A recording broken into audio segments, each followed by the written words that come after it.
Yo, welcome back to another episode of Playmaker's Perspective. I'm your host, Tyson Noor, and today we're breaking down some of the biggest moves of the NFL offseason. Some trades that could really shake some things up before the draft even kicks off. Some teams swung big, some played it safe, and some may have even won the offseason already. So let's get into it. Let's start in Vegas. Geno Smith is now a Raider. He's a veteran quarterback, a Pro Bowl caliber player, and most importantly, he's a leader. I know Geno Smith is not the flashiest name out there, but let's keep it 100. He's been balling these past couple of seasons, and it's kind of that stabilizing presence under center that the Raiders have been needing. So I really like this move, actually. Since Derek Carr left, it's been like musical chairs at quarterback, going from guys like Jimmy G, Aiden O'Connell, Brian Hoyer. It's literally been a carousel in terms of quarterback in that Raiders locker room. And that locker room really needs a voice. And I think that Geno Smith is the guy that has the maturity and the credibility and the experience to be that for the Raiders. Now, when it comes to the impact that I think he'll have, I think it'll be a great connection with guys like Davante Adams, who's in the past had to deal with adjusting to new quarterbacks mid-season. So that'll be something that is beneficial to him as well. He won't have to go through that. Jacoby Myers is someone that can eat in the short to intermediate range in that game. That's where he'll eat the most. Michael Mayer, he's developing at tight end. I think this offense could be sneaky deadly if they find that rhythm and they gel well together, which I believe they will. So I see them being like a sleeper offense this season. Now on to the second trade that we're going to talk about today, which is probably the hottest trade out now. Everybody heard about it, you feel me? And it's the Commanders trade. The Commanders receiving Deebo, that's like pairing him with a rookie quarterback or rising sophomore quarterback like Jayden Daniels. You pair them two together, that's gold. What more do you really want? That's amazing. And that's obviously being a fan of Jayden Daniels and a fan of Deebo. I love this trade. I think it's almost like giving him Deebo is like giving Jayden Daniels like a turbo safety blanket, like the jet sweeps, speed out, short outs, quick game, screens, all of that. That's stuff that Deebo, that's where he eats. You feel what I'm saying? So giving him that takes the pressure off Jayden. That takes the pressure off any quarterback. You feel me? And with someone like Jayden Daniels, who's mobile himself, you pair that with him, with Deebo, it's like this offense just got way more deadly. And I'm ready to watch them play this season. And not only are you adding a guy like Deebo, let's think about who they already have with people like Brian Robinson and Terry McLaurin.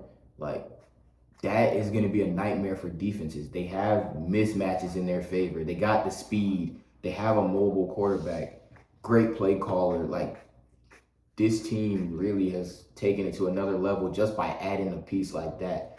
Adding a piece like Deebo to what they already have is making them that much better. And I can see them making another big, deep playoff run like they did this past season.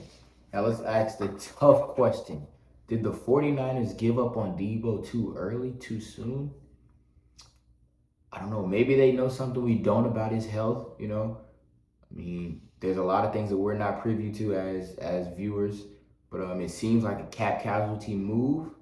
Maybe they're giving up Deebo's versatility and choosing Brandon Ayuk. It's a lot that could go into it, but you guys let me know how you feel about the 49ers. I know there's a lot of 49ers fans out there, so let me know how you feel about this trade and if you think it was the right move for the 49ers or not, which it looks like this is favoring Washington, but you let me know what you think.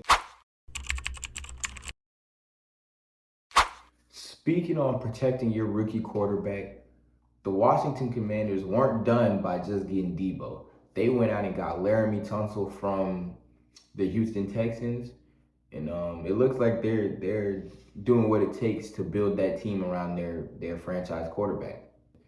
Adding a guy like Tunsil to the equation is very, very helpful, very, very important that they're adding guys like this to protect their franchise quarterback. And I think this will really help his growth as a player. Tunsil's a guy that brings that playoff experience and that leadership. I think he has what it takes to go into that O-line room and be able to elevate the guys around him, the young guys, and be able to lift them up and make them better. So yeah, that's a big piece. Now, yes, it costs them draft capital, but if Jayden Daniels keeps balling how he's balling and pans out to be the guy that we believe he should be and I believe he will be, like no one's gonna really remember what you gave up. So I think it's worth it to protect your investment. You feel me? So shifting to Dallas, Joe Milton to the Cowboys.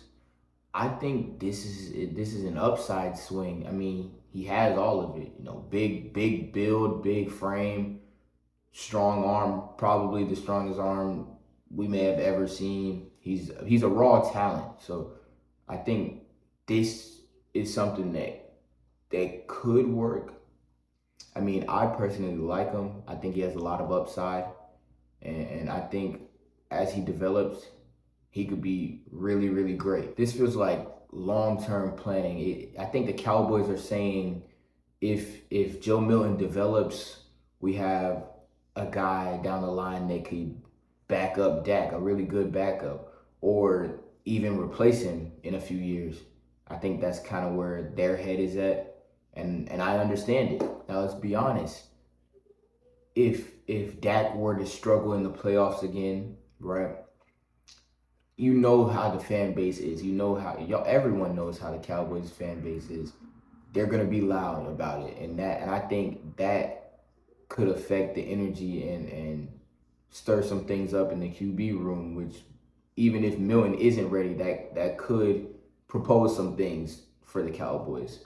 So I think this is one of those things that kind of plays into how Dak plays. However Dak decides he's gonna play, it kind of that's what's going to affect this situation with Joe Milton. So he may be thrown into the fire earlier than we expect, or he could be someone that sits for a little bit and develops behind Dak. I mean, this could really go a multitude of ways, really. But here's the concern. Mike McCarthy is not someone that's known for developing QBs from scratch. So if you don't tailor a plan specifically for the development of Milton, he could sit and stagnate, and you don't want that. This is a plan that needs patience and not panic. But I think it could work out in the long run. Now, sticking with Dallas, Kaiir Elam, a former first-round pick out of Florida, he joins the Cowboys. And now this, I believe, is a sneaky good fit. Now, Elam, he thrives in press man coverage, and this is exactly what Dan Quinn wants from his corners. So, I mean, I know we see that he didn't really pan out how he should have in Buffalo, but I mean, sometimes a change of scenery is all a player really needs sometimes, you know? So maybe Dallas is that change of scenery that he needs to reach that full potential that he has. The Cowboys barely gave up anything for this. If Kaiir can gain his confidence back, and with guys like Diggs returning and Gilmore still solid, it's not even a position where he's gonna be in a lot of pressure. He doesn't have to come in and be the guy right away. He can grow into that cornerback 2 role. So yeah, this is a steal. I believe it's a steal for the Cowboys. Washington hands down leveled up. That's really how you build around your young franchise quarterback, adding guys like Deebo and Tunsil.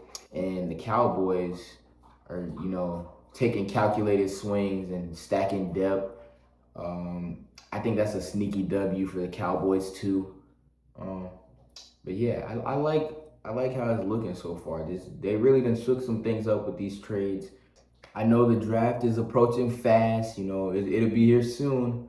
But some of these teams may have already made their biggest moves. So let me know who you think won this offseason trade market so far. You know, let me know your takes, what you like, what you don't like. You know, maybe who your team let go or added. Just, you know, give me your opinion on things. I want to thank you guys for watching. Like I always say, play every game like it's your last. Peace.